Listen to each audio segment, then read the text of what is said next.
What happened with this? The field piece, the sales volume, was there. This day, the grocery store. Chapless made that. If you don't make so many, if you don't move so many out of the shelf, you usually have to kind of sell at least 10 cans per stores. Okay. And if the volume falls below that, it's around almost 90 to 100,000 new products that are being introduced every year, and everybody tries to get shelf space. Yeah, oh yeah, and grocery right. stores, when they introduce a new product, somebody has to come out, So that's why they don't do it anymore. Yeah. They were creamy. The one you buy today is nothing but a bean. That was, and the lima beans.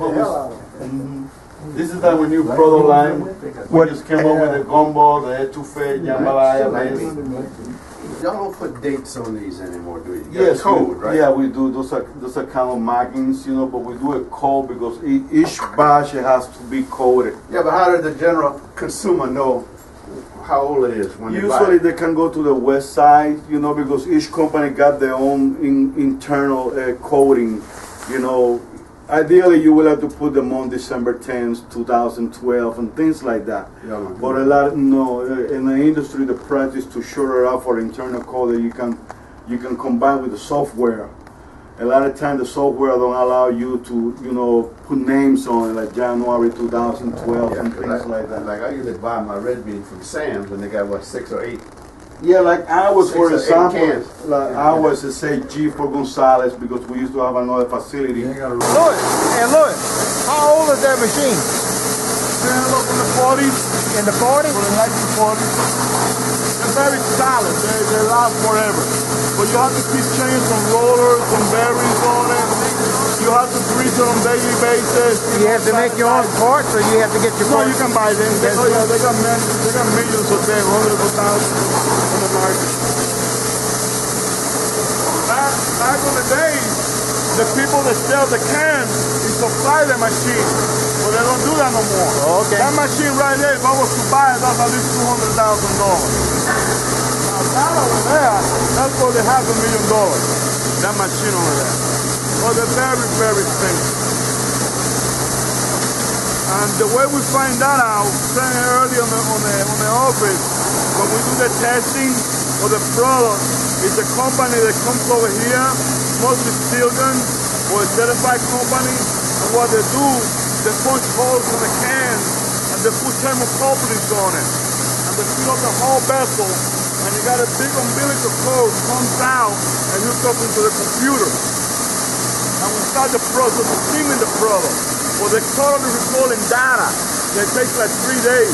And what we want to find out, the temperature, how fast the temperature penetrates from the outside to the middle of the can, all at once. Once we find out which one's the coldest spot on the can and how quick the temperature reaches the center of the can, they can come up with the process. We got with this particular can, over here is between 66 minutes and an hour and 10 minutes. What he's going to do now, he's going to take a sample and he's going to punch the hole and he's going to put a thermometer.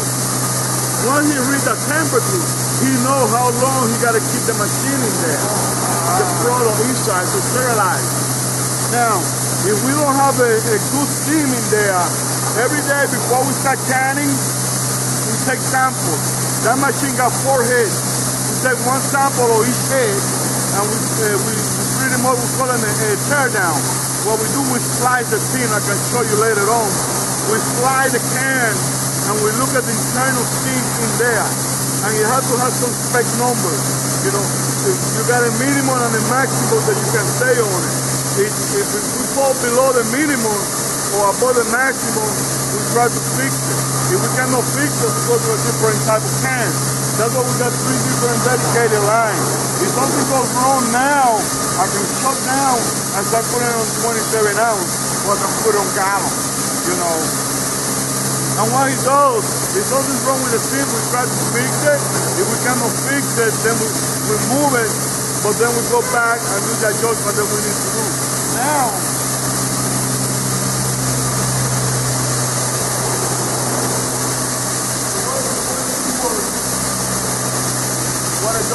we got a boiler. When you look at the virus over there, we got holes.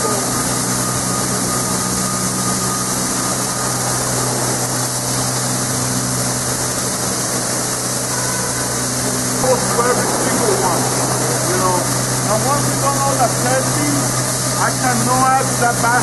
I can change absolutely nothing to this vessel. I cannot change the wheel. I cannot make the basket longer. Once all that data being collected to the computer system, I cannot touch anything. Even with the recipe. I cannot change the recipe because all the calculations have been done for the utilization process. And I cannot modify the vessel at all. It has to stay the same. If I do any modification, if I decide somebody wants to sell me some steel wheels or a different type of wheel, a little wider or bigger, that process is not good no more. I gotta bring these people back again and get everything redone again. It has to stay the same. You say they had 2 more kettles up there for cooking. That 300-gallon each. Cooking. Yeah, they keep that actual product.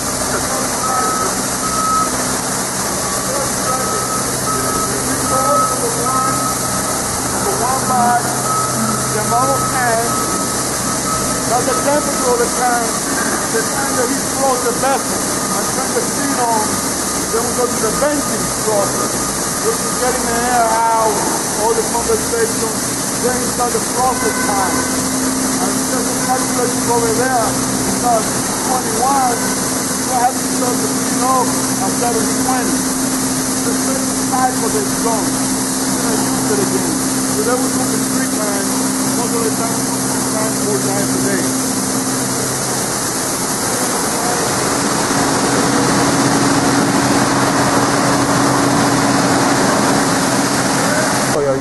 Yes, steam.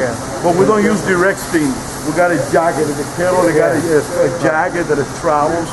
Condensation comes out. We return it back to the boiler and reuse it. You know. And this is the shop over here. We keep moving the shop all over the place. It was on the back. It's over here. Very soon he's been squeezed out on the front. This is unused equipment that we bought. You know, we're always looking. Somebody was there. We got the spare machines.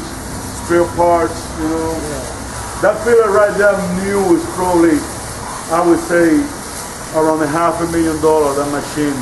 I bought it for $2,000 and we just rebuilding it a little bit at a time.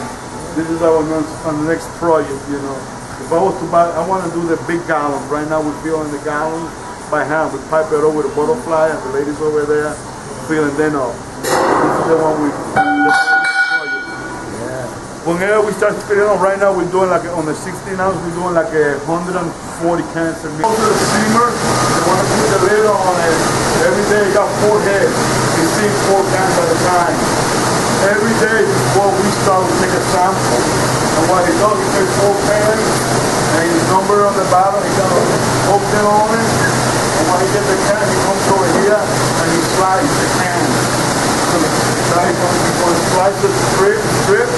And he's going to put on the projector, and he's going to look at the projector, and he's looking at data. You know, and what he does, he moves the scale, he get like 7 different measurements. And those are the guidelines that have to stay on it, you know. They give me the minimum and they give me the maximum. And I have to stay on those numbers. If those numbers are not accurate, then I have to do some adjustment, which is mostly fine adjustment, loosen up and the screw to make it tight or loose, you know, things like that. A lot of times you'll be able to tell if the can company has a problem, if you try to open a can and you use it. I ain't gonna open it, so you gotta allow it.